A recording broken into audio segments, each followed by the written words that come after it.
Hello, this is Dr. George Cromack with RenewYourself.net, and I'm here to talk to you today about some health tips concerning body typing and how that affects fine-tuning your diet and taste that you use in your diet, as well as certain lifestyle measurements.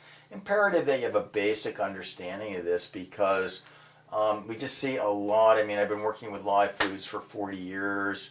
I'm the medical assistant for Gabriel Cousins MD at the Tree of Life and see a lot of patients in here, and you got to have a basic core understanding of the different body types. Anytime that anybody tells you one percentage of diet, for example, is 80-10-10 diet or this diet, and this is supposed to be the ultimate diet for everybody in all climates at all times of the year with all body types, the person, I'm sorry, they've just missed the boat. It's simply not true. There are different body types that have different requirements and respond better to different proportions of different tastes. And there are different times of year where different elements predominate as the seasons change, and your own diet needs to change with those seasons. Let's get into some of these concepts that you need to understand. They're going to help you out a little bit with this. In Ayurvedic medicine, there are three different doshas. Vata dosha. A Vata body type is your classic wiry, thin person that can eat anything they want. They can never gain weight or they're underweight. Then there's your Pitta body type, which is more muscular, medium framed, strong digestion, a lot of drive, red-haired, fair skin. That person, when they're out of balance, can get acid indigestion, which is a heat imbalance. Pitta dosha has the element of heat. Vata dosha has the element of air. Kapha dosha is your heavy set, refrigerator Perry, linemen for the NFL, big, rotund, they can't lose weight, they're very big boned, kind of heavy set. That is your classic Kapha body type. For example, my body type tends to be Pitta Kapha, Kapha Pitta. I have very big bones. My fingers, you put them next to a Vata type woman, and we're talking 3 to 4 times the circumference. Big hips, big fingers. But I'm not full Kapha. I'm not, really heavy set. I'm Pitta Kapha. Pitta gives you the drive. The Kapha gives you the endurance. If you work out a lot and eat right, then you just get very muscular with a lot of endurance and a lot of energy, really.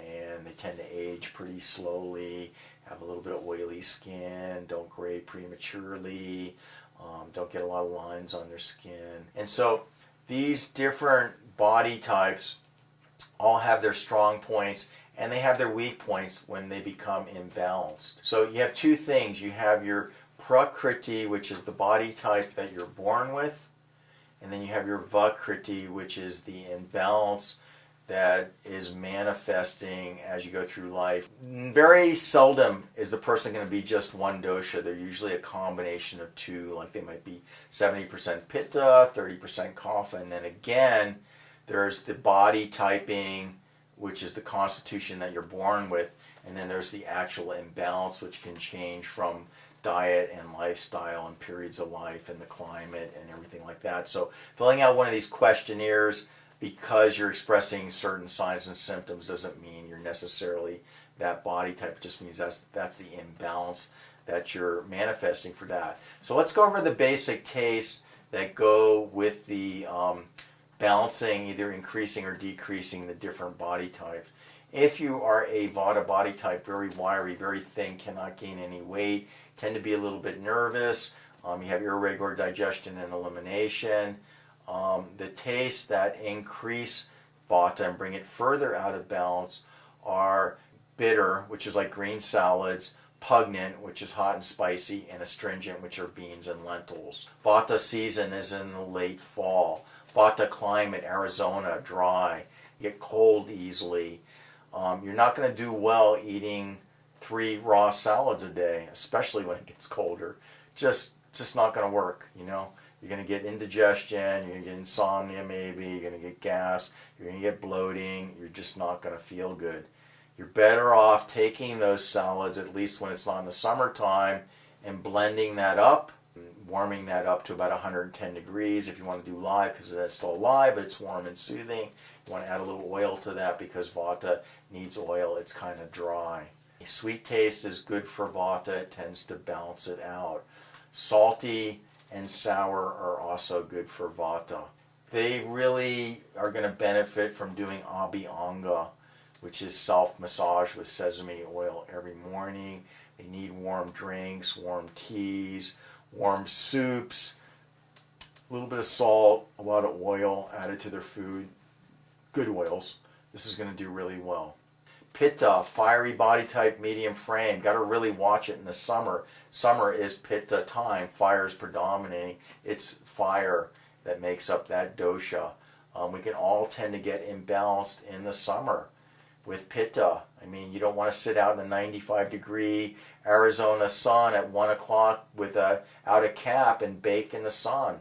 Not comfortable, and it's going to imbalance us. The things that imbalance that Pitta dosha further are the taste of salty and sour. Sour like yogurt, fermented foods, cheeses which are fermented.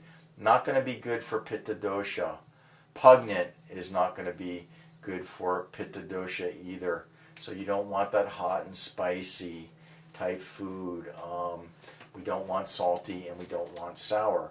What we do want is sweet, because sweet is also not only pacifying towards Vata, but it also cools you down. If you notice in summer, God provides a lot of fruits in late June, July, August, early September. Because fruits are sweet, they're cooling, they're hydrating. That's what God gives us. Like a watermelon in July when you're baking them. Do you feel like eating a hot soup? Not really. What you want is a cold piece of watermelon because it's cooling and hydrating. It balances that Pitta. There's not quite as much fruit growing in the winter because it's cooling. We don't really want to eat fruit in the winter when it's cold. We want a warm soup. Again, if you're doing live food, you want to blend that up and warm it up to 110 degrees. Still alive, but warm and soothing. And bitters, and it's hot, nice cold salad, refreshing, right? Eating a salad in the winter doesn't sound quite as appetizing. And obviously a little common sense, if it's Arizona and it's 100 degrees outside, we don't want to go and sunbathe in the midday sun because it's going to Pitta derange almost everybody. So a little bit more in the morning, late afternoons, kind of stay in an air-conditioned or a cooler room during the midday, avoiding that midday sun in excess and on your head. Stay away from salty, sour foods like yogurt, cheeses, coffee, hot, spicy. It's just not going to be good. Kapha, the elements of earth and water. Kapha season is in the springtime. Have you noticed that people get chesty colds and bronchitis and a lot of phlegm coming up, a lot of chesty coughs? Kapha is not going to do as well with the sweet taste. They do good with astringent.